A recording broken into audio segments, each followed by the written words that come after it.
अब तक किसी भी इंसान द्वारा अनुभव किए गए सबसे तीव्र घंटे हमारे सामने हैं। आज हमारी ज्ञान यात्रा में यीशु अपने अंतिम घंटे क्रूस के लिए अपने हृदय को तैयार करने में बिता रहे हैं। वह चेलों को उनके मिशन के लिए तैयार कर रहे हैं, जो कि चर्च के प्रेरितों के रूप में है और जो कुछ ही हफ्तों में यहाँ स्थापित होने वाला है।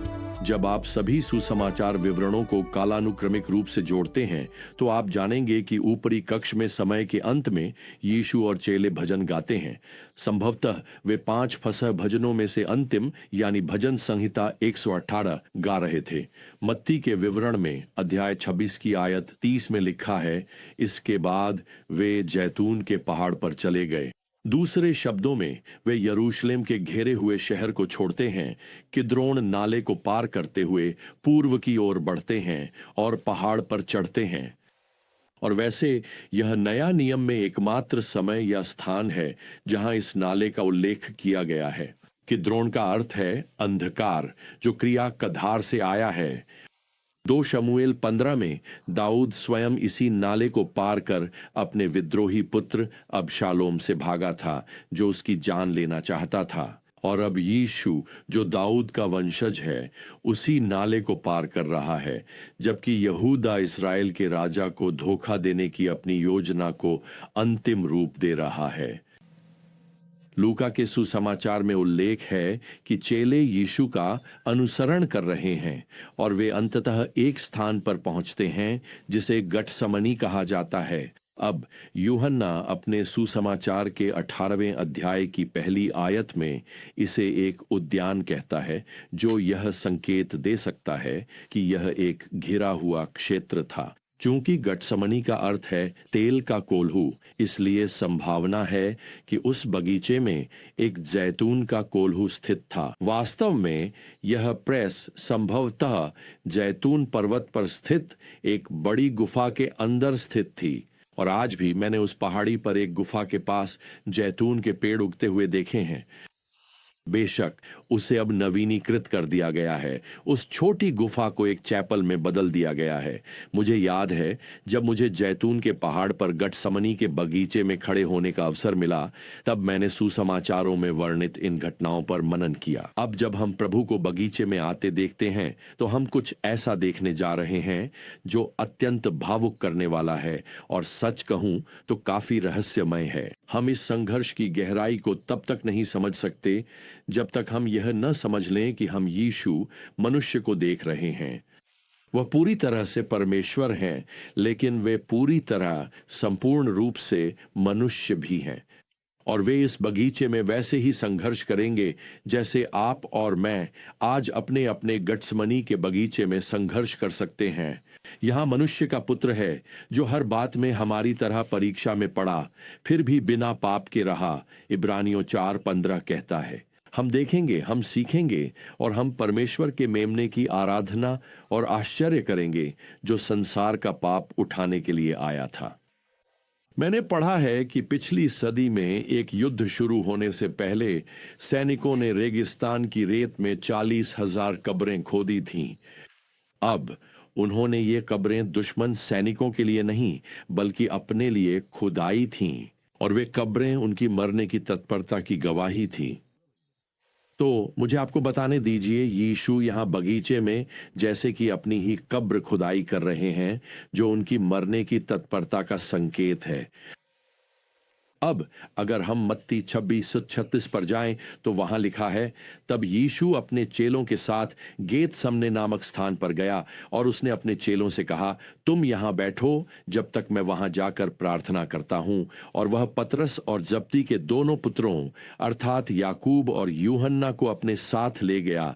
तब वह शोकित और व्याकुल होने लगा और तब उसने उनसे कहा, मेरा मन अत्यंत उदास है, यहां तक कि मरने तक। तुम यहां ठहरो और मेरे साथ जागते रहो। अब ये तीनों चेले ही क्यों?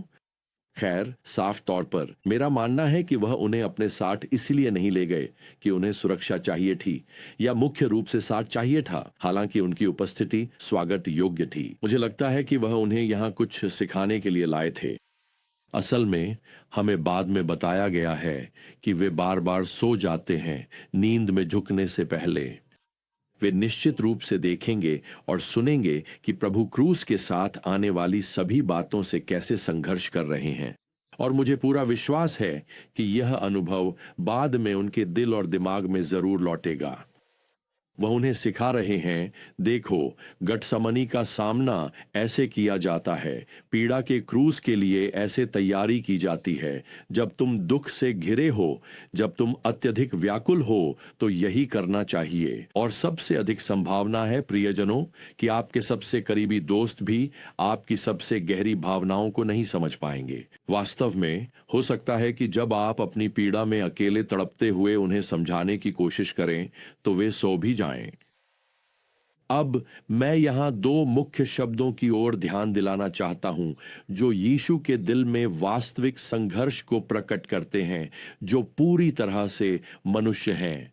यहां पद 37 में पहला शब्द या कहें एक वाक्यांश है जो हमें बताता है कि वे शोकाकुल होने लगे, और यही मुख्य शब्द है, शोकाकुल।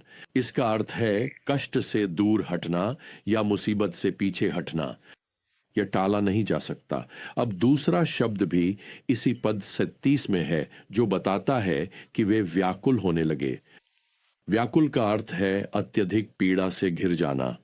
इसे इस तरह भी अनुवादित किया जा सकता है, शोक से घिरा हुआ। प्रियजनों, कभी न भूलें कि यीशु कोई अभिनेता नहीं है। वे यहाँ कोई अभिनय नहीं कर रहे, वे कोई भूमिका निभाने की कोशिश नहीं कर रहे, वे यह महसूस करने की कोशिश नहीं कर रहे कि इस क्षण में एक इंसान क्या महसूस करेगा। हाँ, वे 100% दिव्य हैं, लेकिन वे 100% मानव भी हैं, और उन्हें यह बताने की आवश्यकता नहीं है कि मानवीय भावनाएं क्या होती हैं, क्योंकि वे स्वयं उन्हें पूरी तरह अनुभव करते हैं। शायद आप सोच रहे होंगे, इतनी पीड़ा क्यों? क्या इसका कारण यह है कि वे जानते हैं कि उनके साथ विश्वासघात हुआ है?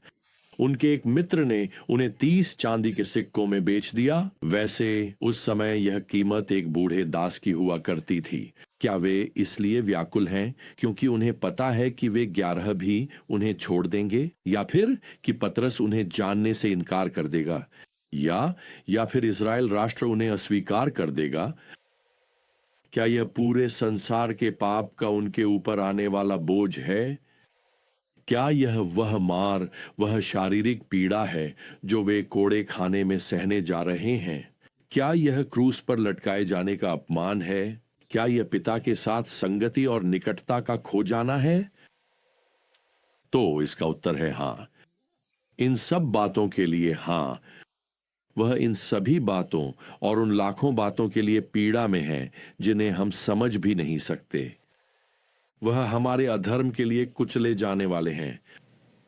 मरकुस के सुसमाचार में अध्याय 14 की आयत 34 और 35 में जोड़ा गया है, और उसने उनसे कहा, मेरा मन अत्यंत उदास है, यहाँ तक कि मृत्यु तक। यहीं ठहरो और जागते रहो। और थोड़ा आगे जाकर वह भूमि पर गिर पड़ा और प्रार्थना करने लगा कि यदि संभव हो तो वह घड़ी उससे टल जाए। वह भूमि पर गिर पड़ा और प्रार्थना करने लगा। ये शब्द अपूर्ण काल में है जो निरंतर चल रही क्रिया को दर्शाते हैं।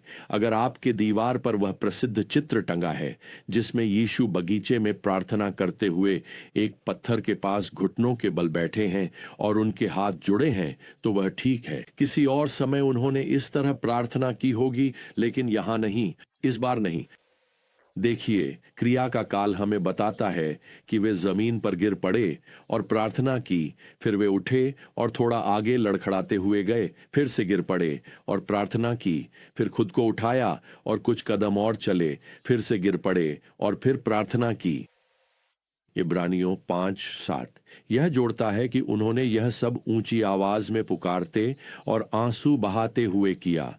तो अपने उद्धारकर्ता की कल्पना कीजिए, यहां लड़खड़ाते हुए, गिरते हुए, रोते हुए, ठोकर खाते हुए, ढहते हुए, रोते हुए, अपने पिता से पीड़ादायक प्रार्थना करते हुए। लूका 22:44 हमें बताता है कि उनकी पीड़ा इतनी तीव्र थी कि उनका पसीना खून की बड़ी बड़ी बूंदों की तरह जमीन पर गिरने लगा। चिकित्सा समुदाय के पास इसके लिए एक शब्द है। इसे हेमाटिड्राइसिस कहा जाता है, जिसमें त्वचा की सतह के नीचे कोशिकाओं का फटना और थक्का बना खून व्यक्ति के पसीने के साथ मिलकर जब वह अत्यधिक तनाव में होता है, त्वचा पर खून की तरह लाल रंग में उभर आता है। सच कहें तो हम उस तरह के दबाव, उस तरह के दर्द, उस तरह के दुख की कल्पना भी नहीं कर सकते। कोई आश्चर्य नहीं कि लूका हमें बताते हैं कि पिता ने स्वर्ग से एक स्वर्गदूत भेजा ताकि बगीचे में यीशु को सामर्थ्य दे सके। हम कभी भी उस स्तर की पीड़ा का अनुभव नहीं करेंगे जो यीशु ने यहाँ गेतसमनी के बगीचे में सही थी, लेकिन इसका यह मतलब नहीं कि आपका गेतसमनी कम पीड़ादायक है। अक्सर आप खुद को अपने स्वर्गीय पिता की इच्छा के साथ अपनी इच्छा को मिलाने के लिए संघर्ष करते हुए पाते हैं, है ना? अक्सर आप उस योजना से जूझते हैं जो परमेश्वर ने आपके लिए बनाई है। आप उन चीजों को लेकर पीड़ा महसूस करते हैं जिन्हें बदला नहीं जा सकता। आप रोते हैं, आप आंसू बहाते हैं, आप प्रार्थना करते हैं कि आपको अगला पल, अगला दिन पार करने की ताकत मिले। प्रियजनों, गेतसमनी के अनुभव उन सभी के लिए अनिवार्य हैं जो यीशु मसीह का अनुसरण करते हैं। वास्तव में प्रेरित पौलुस ने तो इसे आमंत्रित भी किया था जब उन्होंने अपनी यह इच्छा लिखी कि वे उसे और उसके पुनरुत्थान की शक्ति को जान सकें और उसकी पीड़ाओं में सहभागी हो सकें। अब पौलुस मसीह की पीड़ाओं का स्वागत क्यों करेंगे? खैर, वे जानते थे कि गेतसमनी के अनुभव परमेश्वर के हाथ में एक छेनी की तरह है जो हमें उसके पुत्र की छवि में ढालने के लिए इस्तेमाल होती है। तो जब तक हमारी यात्रा फिर से शुरू नहीं होती, प्रियजनों, प्रभु यीशु मसीह का अनुग्रह, परमेश्वर का प्रेम और पवित्र आत्मा की संगति आप सभी के साथ बनी रहे। आमीन।